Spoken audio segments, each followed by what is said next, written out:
So you may be wondering, does the narcissist miss you? While I talk, please enjoy this fine piece of art created by DB during the Great Hoover of '95. When I was married to DB, I brought a lot to the table. I gave him boy-girl twins. I worked 12-hour days, which gave him 12 hours to do whatever he wanted. I made good money, did all the housework, and took care of the kids. On my weekends, which were long ones, I watched the kids and caught up on the housework while he went to work.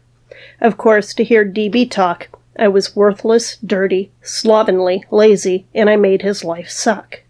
DB fell in love, if that's what you want to call it, with a younger woman from his work, and engaged in behavior so horrible that it compelled me to move out and seek a divorce.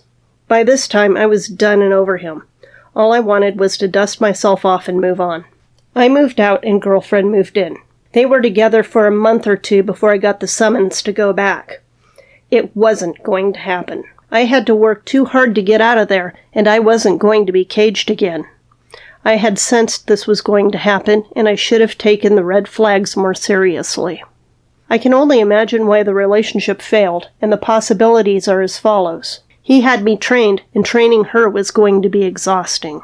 She didn't do all the things that I did. She didn't make as much money as I did. He started bossing her around, and she wasn't having it. She wouldn't be his personal slave. The triangulation game turned out to be a disappointment. He may have hit her. His angry days didn't come off well. She saw what he was and ran. He lost his job at the ski resort, and that may have had something to do with their breakup. DB gave me the gift of a Hoover so intense that it gave me nightmares that I went back to him. This Hoover lasted a year, and he basically degraded himself in an effort to get me back. He actually begged and cried on one visit, but it wasn't as it seemed. He was making himself look like a victim in front of the kids. He was engaging in parental alienation right in front of me, and I was too stupid to see it. He would call me up and harass me on the phone until I started screening my calls. Then he started writing me letters. I cherished these letters, and I have saved them to this day. He put his mind vomit on paper. There is no, did I hear that right? Nope. It's there as written proof of his insanity. They are well preserved in a binder, every one in a sheet protector. I call this collection the Screwed Up Letters, a play on the title The Screw Tape Letters by C.S. Lewis, which is a fictional collection of letters exchanged by two literal demons, Screwtape and Wormwood. You should read it. It's pretty good. The reasons DB gave for going back to him, outlined in these letters, were as follows. God demands it. I am forever his wife, and he owns me. I have to forgive him, and in doing so, I have to take him back. If I don't, I will go to hell. When he has the kids, it's too much work by himself. He can't make it on his own. I'm an adulterer, but he's willing to forgive me. He once hated me, but now he loves me. He is my best friend. There's no love, no remorse, no regret, no conviction, no accountability, and no sense of wanting anything good for me. Everything was about him, his wants, and his needs. He didn't care that I didn't like him. He was going to have his way. The level of delusion in his writing was disturbing.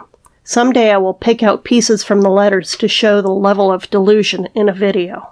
I am not under any delusion that he missed me. Rather, he missed what I took with me. One of those things was my paycheck. During the course of our marriage, he was often unemployed, and he milked every day of it until he was forced to go back to work.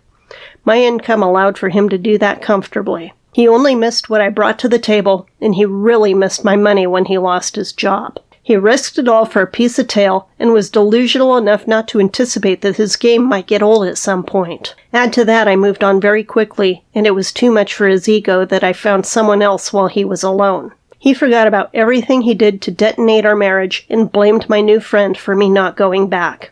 It became an obsession with him that I not be allowed to leave him for another man, even though he used exactly this to play the victim. Narcissists don't love.